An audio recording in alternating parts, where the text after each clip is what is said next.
Magandang araw mga kababayan, narito ang pinakamainit na balita. Isang malaking palsabog ang himanik sa mundo ng politika ngayong araw matapos lumutang ang balitang sina Vice President Inday Sara Duterte at Congressman Rodante Marcoleta na ngayon ay pumasok sa Senado ay umani nagbabalak na patalsikin si Pangulong Kuting Jr. Ayon sa mga ulat, may mga lihim na kilos ang dalawa upang hamunin ang liderato ng kasalukuyang administrasyon. Sa isang hindi inaasang pag-ikot ng pangyayari, kinatigan di umano ng Korte Suprema ang ilang legal na argumento na pumapabor kay VP Sara na maaring magbigay daan sa mas malalim na investigasyon at posibleng political shift.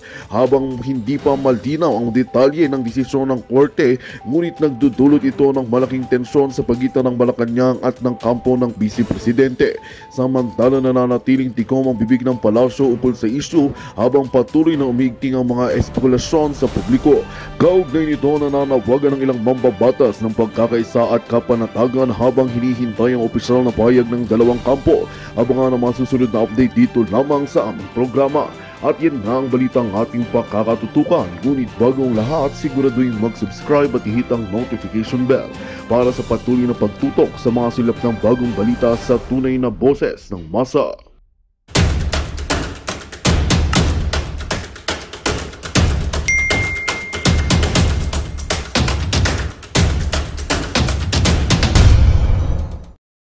Candidates pagka sa 2028 sasabay sila dito kay Vice President Sara Duterte. Sang-ayon ho ba kayo dyan? I-comment nyo ho sa baba. Natuklasan pala ko nga, ang dami pala nag-volunteer watchers po sa inyo.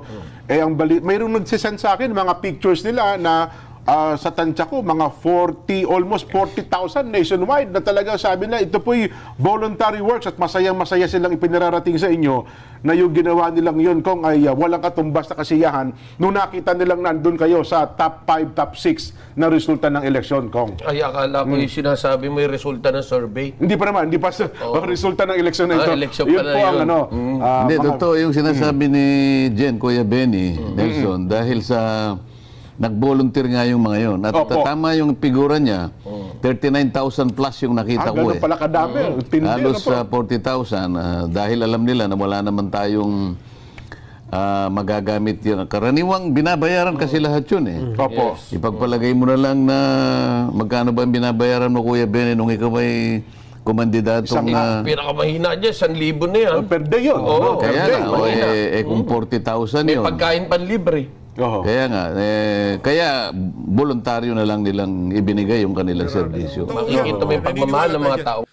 Naniniwala ho tayo na marami talagang nag-volunteer dito kay Congressman Rodante Marcoleta. Mga mag-watcher sa noong araw ng election. Tunay na umahanga. At naniniwala. Nire-reimburse nga sa akin yung ginawa.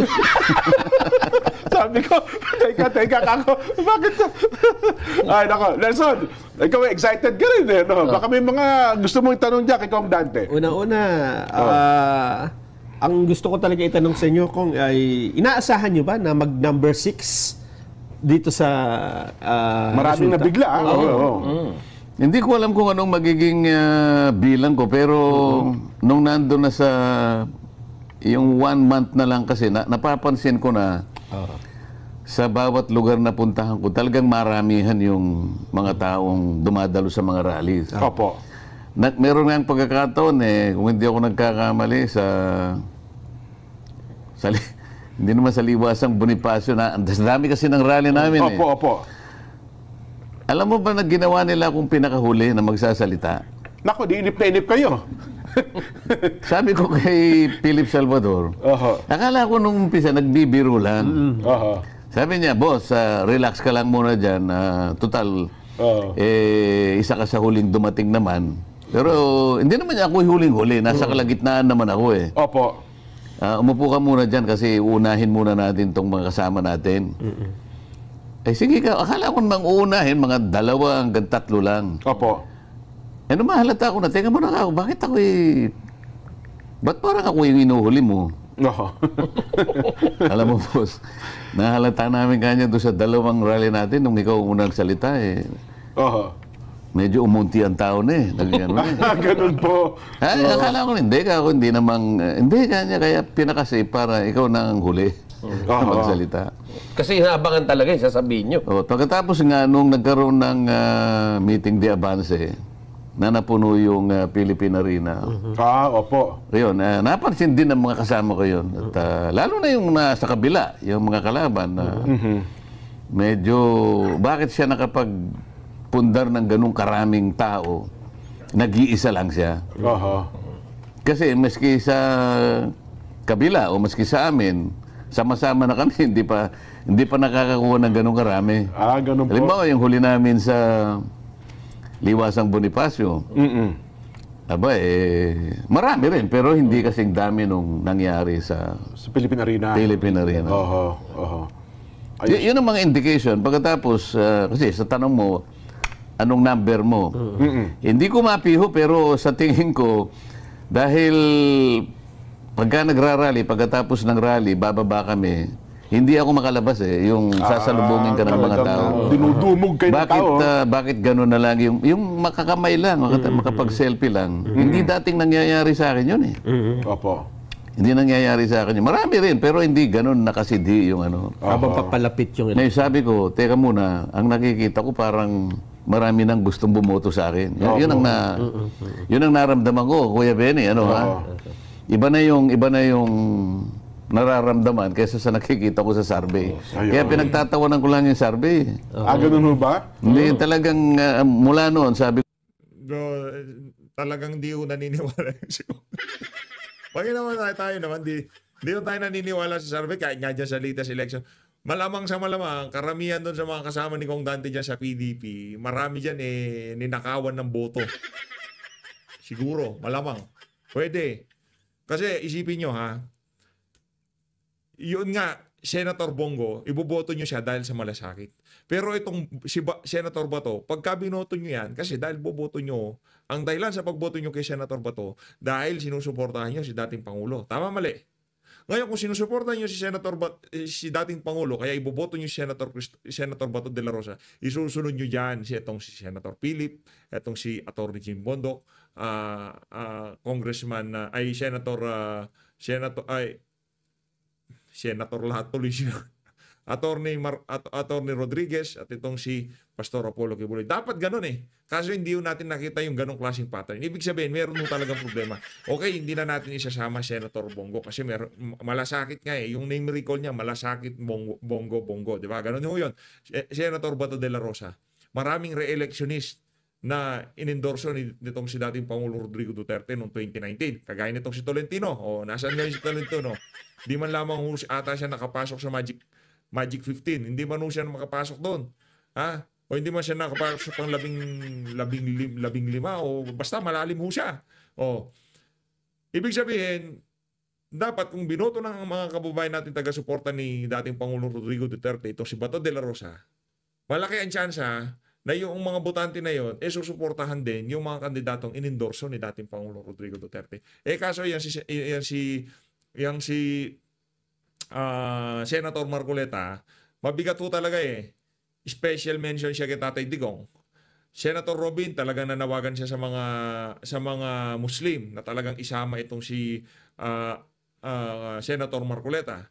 Mga supporter base nito si dating Pangulo Rodrigo Duterte. Hindi yun natin inaano yan hindi yun natin sinasabi dahil sinuportahan siya ni Tatay Digong. Hindi ho ganon. Hindi naman ho ganon mga taga-suporta ni Tatay Digong. Kung ano lang yung tama, kung ano lang yung totoo, yun lang yung sinasabi natin dito. Una, ang pinakauna, sinuportahan ho siya ng INC. Malaki yung bulto ng mga taga-suporta, mga miyembro ng INC. Pagka kinarga ka niya, sigurado meron ka ng siguradong boto. Mamaya pag-usapan natin yung kay Bong Revilla kung bakit di siya nanalo kahit dinala siya ng INC. Itong si Senator Marcoleta, dinala siya ng INC. Nanawagan itong si Senator Robin sa mga Muslim na gawing number 1, itong si Kong Dante. Matindi ho yung panawagan na yun. Lagi ho siyang special mention dito kay dating Pangulong Rodrigo Duterte.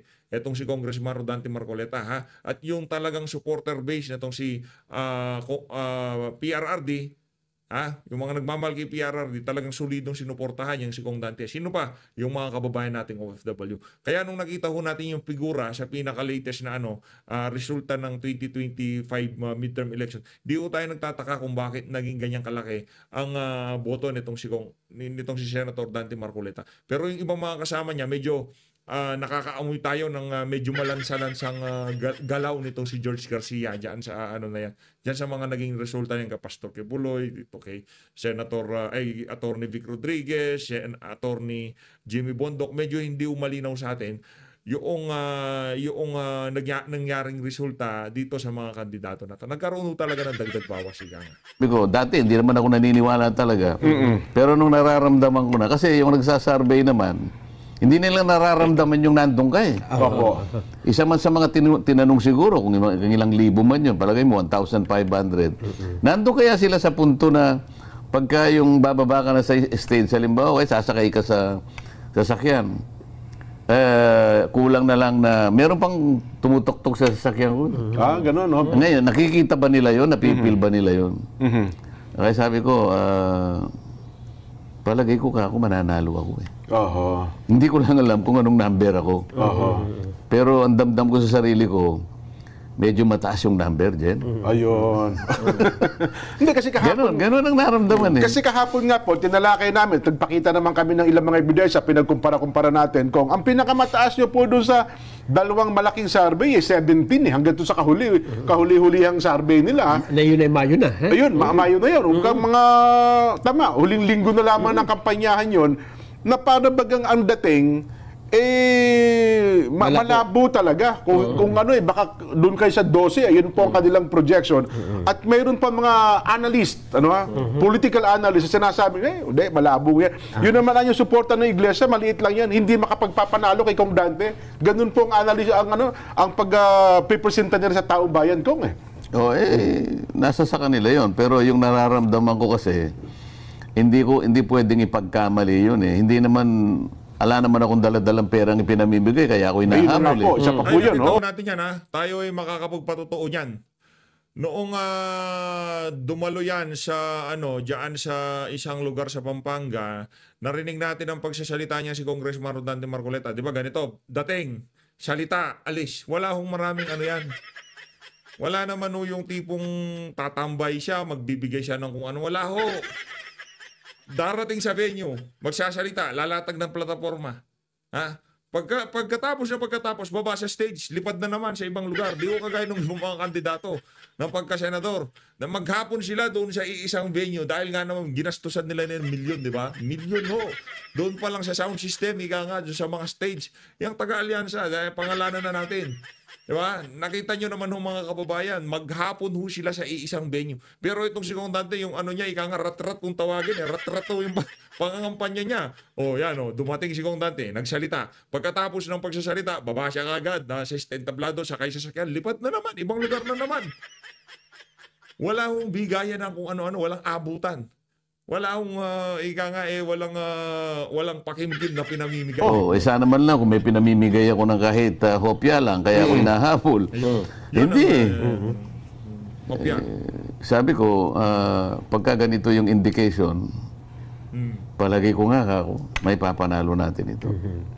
At dun sa resulta, Sen, ay mukhang nag-deliver yung Mindanao eh. Kasi doon sa kahit tingnan natin ngayon. Yung mga regional, tama.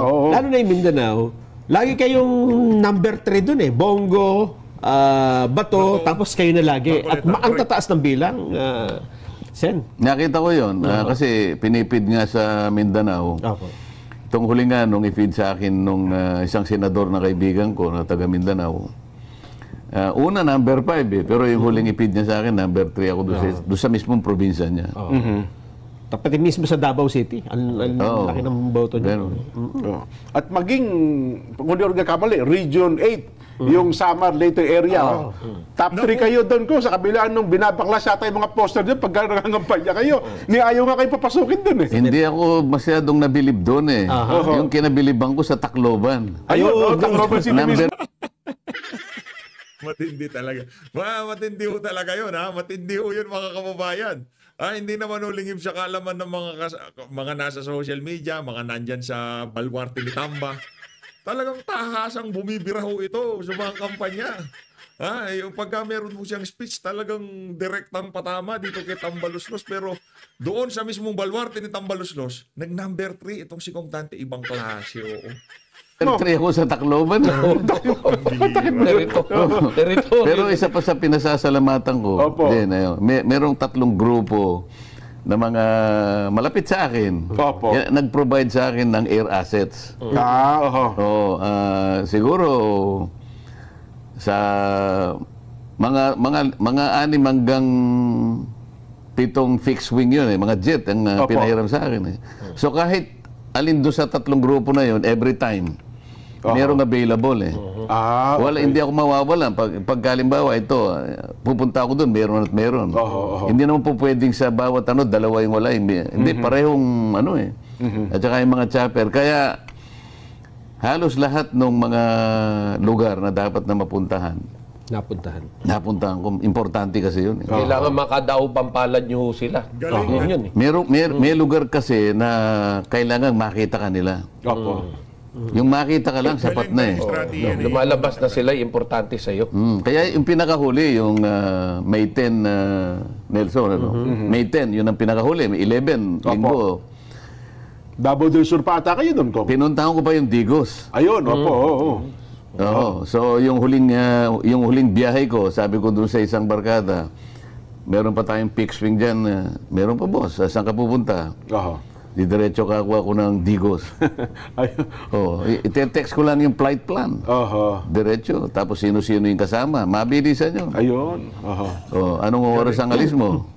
Kasi kako, maggagabi na yun. So kinabukasan. Opo. Mabigat dun yung Sambuanga, Sibugay. Galing kami ng Cebu yata yun. Opo.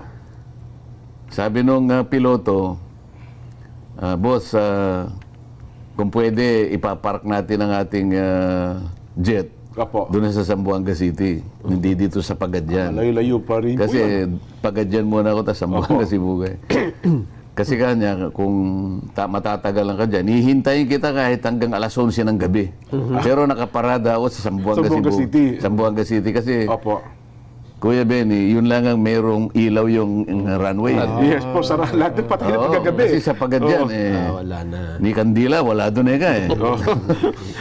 So, ang mangyayari, pag nasa Zamboanga, Sibugay ka, hindi ko naman alam ang distansya Mula pala sa Zamboanga, Sibugay hanggang Zamboanga City, 3 oras at kalahati pala yun. Kaya talagang inabot ka, mabuti na lang, hihintayin ako hanggang 11 ng gabi. Okay naman maski sa Cebu, Davao, ganun din naman Kaya lang, nagsasakripisyo ka talaga. Matulog ka na lang sa aeroplano kung kaya mong matulog. Meron pagkakataon dyan, 2 oras ang tulog ko, 1 oras. Kailangan mong gawin. So, palagay ko yan naman nagbunga naman yung sakripisyo natin. Kasi kailangan makita mo yung mga tao. Ang isa pa dyan, Benny, na nakita naming resulta ay yung sa local absentee voting. Ayan, ito po yung mga boto ng mga uniform personnel. Empleyado ng gobyerno ito. Pati media. Yes. Pati lahat na, pulis, sundalo. Ganoon din po ang boto Bongo, Bato, Marcoleta. Kayo pa rin po 3 doon. At karamihan ay yung mga kasama nyo. Na-detect ko na yun, Nelson, Kuya Benny. Kasi sa mga airport, merong mga pulis dyan, tsaka may mga sundalo. Bago ako makalabas sa airport, pati yung mga security guard, katakot-takot na yung selfie dyan bago ka makalabas. Bubulungan ka. Yan yung mga bagay na yan. Yan yung mga bagay na yan na hindi mararanasan ni Martin, kahit nagawin po daang bilyon ng pera ni Martin Romualdez. Yang mga bagay na yan na naranasan ni nitong si Senator Rodante Marcoleta dito sa election na to, hindi niya mararanasan not in a million years. Hindi ho niya mararamdaman ng ganyang pagmamahal ng sambayan ng Pilipino sa kanya. Yung ipinakita ng ating mga kababayan dito kay Kong Dante, hindi ho mararamdaman yan ni Tambalus. Hanggang pangarap na lang ho ni Tambalus-lus yan. Di ba? Pero kung itong si Tamba, talagang ginawa niya yung tama, ika nga doon lang siya sa tama, kagaya dito kay Kong Dante. Walang maraming hokus-pokus eh. Kaso daming skandalo niyang ni Tambalus-Los. Merong Okada issue, merong kulang-kulang na bycam report. Ikaw ang speaker doon eh, di ba? Marami ho siyang bagahe kung tawagin. Kaya malabo ho talagang mangyari ang nangyari na yan. Na-experience si Kong Dante. Ano yan? Ika nga, yung mga ganyang klaseng experience, hindi ho lahat ng tao ay mararanasan yan. At masaya tayo itong si Kong Dante, naranasan niya yung kung gaano kainit ang pagtanggap ng ating mga kababayan sa kanya, pagmamahal, pagtitiwalang ipinapakita sa kanya. Masaya ho tayo dito sa nakita nating naging resulta dito kay Congressman Rodante Marcoleta. Saludo, palakpakan natin ang ginawang kasipagan ni Kong Dante sa pangangampanya. Maayos ha. Ano ho yan, ang napakalaking bagay na meron ho tayong Senator Rodante Marcoleta sa Senado. At least alam natin kahit papaano meron pa ho talagang pag-asa. Hindi ho kagaya ng puro mga yes man lang yun nandyan sa Senado, yung tipong parang sa House of Representatives. Dito talaga, maraming, paano ba yan ko? Yung 2,000 pagka hindi lumampas ng 2,000 yung bill sa kuryente, ano pa ho ba yan? Dapat i-prioridad yan eh. Kasi yung pamimigay ng ayuda wala ho talagang kahihinatnan eh. Nakita niyo naman ng mga kababayan, mula anong inumpisahan yung walang humpay na pamimigay ng ayuda na yan. Imbis na bumaba ang yung mga nagugutom, yung gustong kumain ng ating mga kababayan pero walang pambili, mas tumaas pa ho. Sa kabila yan ng kaliwakanan ng pamimigay ng ayuda. Kaya sa tingin natin, yung gagawing approach nitong si Kong Dante, mas maganda kumpara dito sa ginagawa ng administrasyon ni Marcos Jr. Ngayon, bubulungan ka. Okay. Kung hindi lang po kami Nako. pero sa iyo po kami boboto. Ganun pa, palagi kami bulong na ganun. So naniniwala po kayo na yung botong tinanggap nyo at yung tinanggap ng iba pang nakakiling sa mga Duterte, galit ng taong bayan niya kung kaya makikita protest vote daw, tawag protest dito. vote. Naniniwala Hindi ko naman sinasabing galit. Basta binubulong lang nila sa akin. Kung basta boboto po kami sa inyo. Yun ang bulong nila sa akin eh. Puro pulis yun eh. Kita talaga yung damdamin ng tao dito sa nangyari. Ngayon, nung makita Possible, yung sinasabi nitong si Koyang Benny Antiporda. Posible. Kasi yung mga naging ika nga, kung tawagin sa amin, naging makalugkog ang pangalan nitong si Kong Dante. Yung maging maingay yung pangalan ni Kong Dante.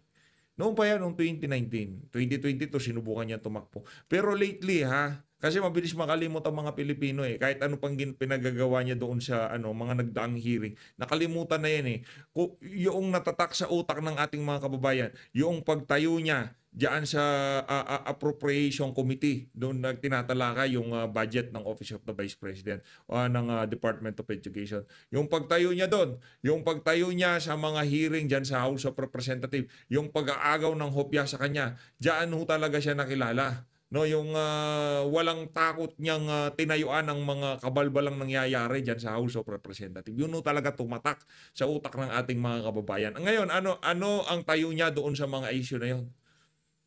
'Di ba? Ang kay Kong Dante lang naman hindi naman para para makapagpasipsip kung kani-kaninong individual. Yun lang ang tama. Kumbaga, kahit sino pa yung, halimbawa, hindi si BP Sara, hindi si Tatay Digong ang nandiyan sa upuan na yan. Kahit sino pang nasa upuan na yan, ipagtatanggol ko yan dahil yun ang tama. Diyan tayo nabilib dyan sa mama na yan, sa totoo lang.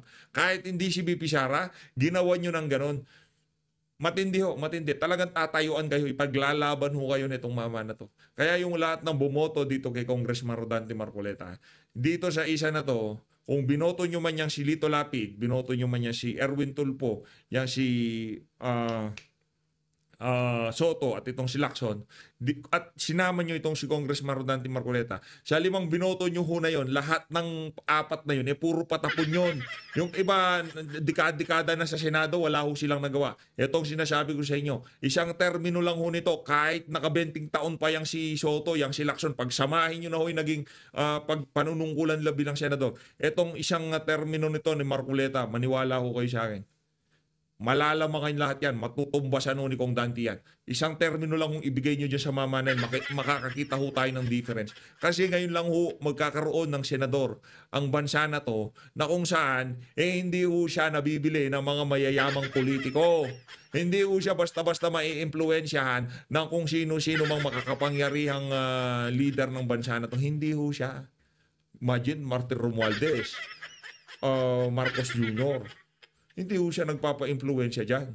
Ganun nukat hindi ang na yan. Yang si Senator Rodante Marcoleta. Ako na doon sa resulta ng absentee voting, tama ako yung binubulong nila sa akin. Hindi naman pala nila ako ginood time. Akala ko ginood time lang ako. Pero nagpapasalamat ako sa kanila. Maraming hindi makapaniwala doon, Nelson, Kuya Benny, na mismo kasi uniform personnel yun Mga tauhan talaga ng gobyerno, na ang mananaig ay itong mga taong identified po sa dating Pangulong Rodrigo Duterte.